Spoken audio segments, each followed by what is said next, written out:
Prepare the platform body and installation accessories. Slide 12 8x20 square head bolts into the side channels on both sides of the roof platform, 6 on each side, and position them, as shown in the diagram. Slide 3 8 double stud sliders into the factory roof rail channels on each side. Take out 6 mounting brackets and identify them by the markings on each bracket, W1, W2, and W4. Install them onto the factory roof rail at the corresponding positions with 2 brackets at the front, middle, and rear, as shown in the diagram. Pre-tighten using M8x20 by flat washers 12x and M8 lock nuts 12x.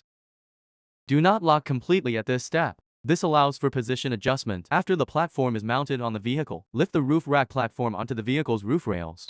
Align the front and rear positions according to the dimensions shown in the diagram, and make sure the platform is centered left and right of the vehicle. Secure the mounting brackets to the M820 square head bolts on the roof rack platform using the double hole washers and M8 lock nuts. Torque control at 20-21 Nm. Fully tighten the mounting brackets to the vehicle's roof rails. Tighten the nuts securing the brackets to the vehicle's roof rails to a torque of 20-21 Nm.